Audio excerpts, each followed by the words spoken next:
বাবা ছিলেন রানীগঞ্জ কলিয়ারি এলাকার ডাক্তার।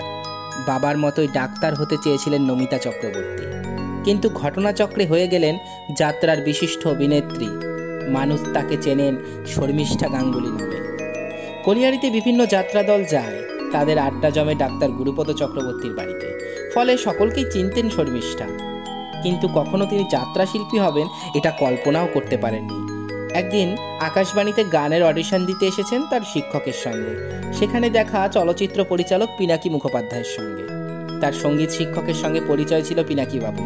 তিনি শর্মিষ্ঠাকে দেখে বললেন, আমার ছবিতে ওকে দিয়ে একটা রোল করাতে চাই। ছবির নাম ভক্তের ভগবান, ওর চরিত্রটা হবে কালী ঠাকুরের। শর্মিষ্ঠা বলেছিলেন, আমি ছবিতে অভিনয় করেছি শুনে আনন্দময় বন্দ্যোপাধ্যায় বললেন, অভিনয় যদি করবি তবে তুই যাত্রায় অভিনয় কর। পরিচালক গোপেন দেব গিয়ে ধরলেন বাবাকে, যাত্রায় অভিনয়ের অনুমতি চাইলেন। অনুমতি মিলে গেল। শর্মিষ্ঠা চলে এলেন যাত্রায়। তখন শ্রীদুর্গা অপেরা নামে একটি দল ছিল, নতুন দল। উৎসাহ নিয়ে এলেন বটে, কিন্তু যাত্রার কষ্ট যে কতটা তা আগে বোঝেননি। কিন্তু সেই দল চলল না। পরের বছর পঞ্চু সেনের ডাকে যোগ দিলেন লোকনাট্য দলে।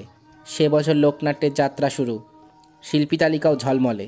শ্যামল সেন, কেতকী দত্ত, সমীর লাহিড়ী, পালা মুকুন্দ দাস এবং মর্জিনা আবদুল্লাহ। তখন ভালো করে মেকআপ করতেও জানতেন না তিনি।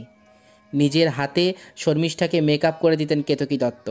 রিহার্সাল হলো, কিন্তু গো ধরে বসলেন শর্মিষ্ঠা। তিনি অভিনয় করবেন না, বাড়ি ফিরে যাবেন। কেননা দল যাচ্ছে লরিতে। সামনে ড্রাইভারের পাশে সাধারণত তখন বসতেন দলের প্রধান চরিত্রের অভিনেতা অভিনেত্রীরা। সেই সুবাদে সামনে জায়গা হলো সমীর লাহিড়ী এবং কেতকী দত্তের। কিন্তু শর্মিষ্ঠা বললেন তিনি এভাবে যেতে পারবেন না, মহাসংকট। সমাধানে এগিয়ে এলেন সমীর লাহিড়ী। বললেন, শর্মিষ্ঠা সামনে বসুক, আমি না হয় লরির ওপরে চেপেই যাব। পরের বছর লোকনাট্যে এলেন শেখর গাঙ্গুলি। সে বছর দলের পালা ছিল উৎপল দত্তের দিল্লি চলো। তখন শর্মিষ্ঠা মনস্থির করে ফেলেছেন আর যাত্রা করবেন না, এত কষ্ট করে আর সম্ভব হচ্ছে না। সে সময় শেখরবাবুই তাকে দল না ছাড়ার অনুরোধ করলেন। সেই প্রথম শেখর গঙ্গোপাধ্যায়কে দেখা। তার আগে বাবার কাছে শুনেছিলেন শেখরের নাম। বাবা আমাকে বললেন, একটা ছেলে আমাদের এখানে এসে রামকৃষ্ণ চরিত্রে অভিনয় করে গেল। কি অভিনয় করলো! আমি এত ভালো রামকৃষ্ণ আগে দেখিনি। শেখরবাবু নিরঞ্জন ঘোষের অনুরোধে যাত্রার সঙ্গ ত্যাগ হলো না তার। তাছাড়া সে বছর থেকে বাসও এলো। ওই বছরে লোকনাট্যের আলোড়ন সৃষ্টিকারী পালা ছিল দিল্লি চলো। এলেন উৎপল দত্ত। নতুন ছন্দে বাঁধলেন যাত্রাকে। প্রতিটি চরিত্রের মধ্য দিয়ে তৈরি করলেন এক নতুন অভিনয় ধারা। সে কি দুরন্ত টিম! ছিলেন বিজন মুখোপাধ্যায়ও। আর একটি পালাও সে বছর ছিল ভৈরব গঙ্গোপাধ্যায়ের ৫ পয়সার পৃথিবী। দিল্লি চলো পালায় শোখা চরিত্রটি করে খুব সুনাম হলো শর্মিষ্ঠার। নাগা বিপ্লবী চরিত্র। সেই পালায় অসাধারণ একটা গান ছিল তার। জ্বলন্ত প্রদীপ হাতে করে ২০-২২ জন মঞ্চে ঢুকে গান গাইতেন। শর্মিষ্ঠা লিড করতেন। স্টেজের সমস্ত আলো নিভিয়ে দেওয়া হতো, শুধু ওই হাতের প্রদীপের আলোয় অভিনয় হতো। অপূর্ব একটা সিকোয়েন্স তৈরি হতো। কয়েকটি ভাষায় সে গান গাইতে হতো তাদের। বাসি ফুলের মালাগুলো জলে ফেলে দে, সামা জেলিয়াং জেলিয়াং সামা।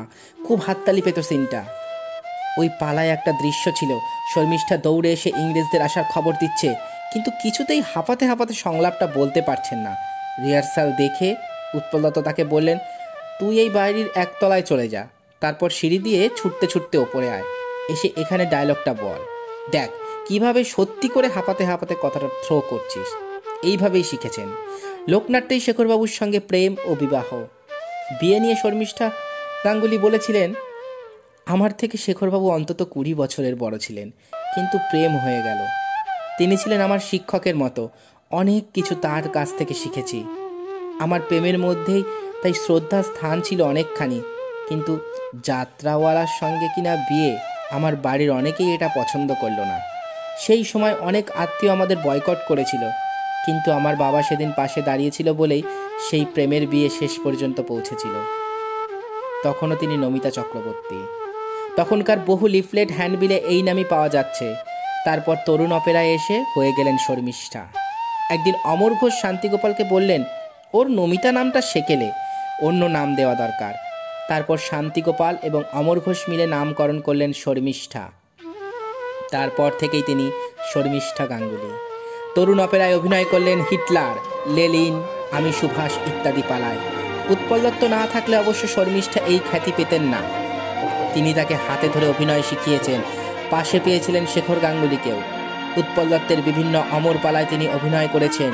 দিল্লি চলোর পাশাপাশি সমুদ্র শাসন, ফেরারি ফৌজ প্রভৃতি পালায়।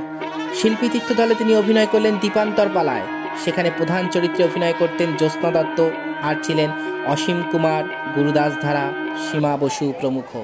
সে বছর সন্তোষীমা পালা খুব জনপ্রিয় হয়েছিল। সেই পালায় শর্মিষ্ঠা করতেন মেজ বউয়ের চরিত্রটা খলনায়িকার। সেই অভিনয় দেখে বহু দর্শক রুষ্ট হয়ে কটু মন্তব্যও করত। কোথাও কোথাও দর্শকরা মাঝে মাঝে মঞ্চে উঠে আসতেন তাকে মারার জন্য। তখন তাকে সন্তান স্নেহে আড়াল করে বাঁচাতেন জ্যোৎস্না দত্তই। সেই খলনায়িকার ভূমিকায় অভিনয় করেই পেয়েছিলেন দিশারি পুরস্কার। দীপান্তর পালায় একটা দৃশ্যে স্বামীর মৃত্যুর দৃশ্য ছিল। সেখানে একটা কান্নার সিন ছিল। দীর্ঘ সেই দৃশ্যের অভিনয় প্রসঙ্গে শর্মিষ্ঠা গাঙ্গুলি পুরনো স্মৃতি ফিরিয়ে এনে বলেছেন, সেই অভিনয় এতটাই মানসিক জোক তৈরি করতো আমার মনে, গ্রিন রুমে ফিরে অনেকদিন আমি অজ্ঞানী হয়ে যেতাম। বহু সার্থক পালায় অভিনয় করেছেন তিনি। সত্যম্বর অপেরার দিন বদলের ডাক, কান্না ঘাম রক্ত, অগ্রগামীতে করেছেন বাবা তারকনাথ, কালো তলোয়ার, বঙ্গলোক অপেরায় ভিখারি সম্রাট, আর্য অপেরায় দামামা ওই বাজে ইত্যাদি অনেক পুরস্কার পেয়েছেন। দিশারির পাশাপাশি নটরাজ পুরস্কার, আইকা পুরস্কার ইত্যাদি। শেখর গঙ্গোপাধ্যায় সম্পর্কে শর্মিষ্ঠা গাঙ্গুলি বলেছেন, শেষের দিকে শেখরবাবু অসুস্থ হয়ে পড়েছিলেন। একটা জায়গায় শো করতে গিয়ে উনি পায়ে তার জড়িয়ে পড়ে গিয়েছিলেন। তারপর থেকেই ওর মধ্যে একটা পরিবর্তন দেখতে থাকি। যাত্রার ডায়লগ ভুলে যেতে লাগলেন, মনটাও উদাসী হয়ে গেল তার। মাঝে মাঝে বাড়ি থেকে নিরুদ্দেশ হয়ে যেতেন। সেই সঙ্গে বাড়ছিল মদ্যপানের অভ্যাস। বহুবার বহু জায়গা থেকে ধরে নিয়ে এসেছি। এই সময় চিকিৎসার জন্য অনেক সাহায্য পেয়েছি সুভাষ চক্রবর্তীর কাছ থেকে। জীবনের জুটি একদিন ভেঙে গেল। 2009 সালের 21শে এপ্রিল বিদায় নিলেন শেখর গাঙ্গুলি। সব কিছুর মধ্যেও আজ এক শূন্যতা ঘিরে রেখেছে শর্মিষ্ঠা গাঙ্গুলিকে। শেখরবিহীন জীবনে শুধুই জুড়ে আছে তার জীবনের নানা স্মৃতি, যাত্রার নানা স্মৃতি। দুই মেয়েকে শোনান সেই সমস্ত কাহিনী। এখনো মনে আছে বিভিন্ন পালার গান। মাঝে মাঝে ডুবে যান সেই সমস্ত পুরনো স্মৃতির ভিড়ে। মনে হয় যেতে নাহি দিব, তবু যেতে দিতে হয়।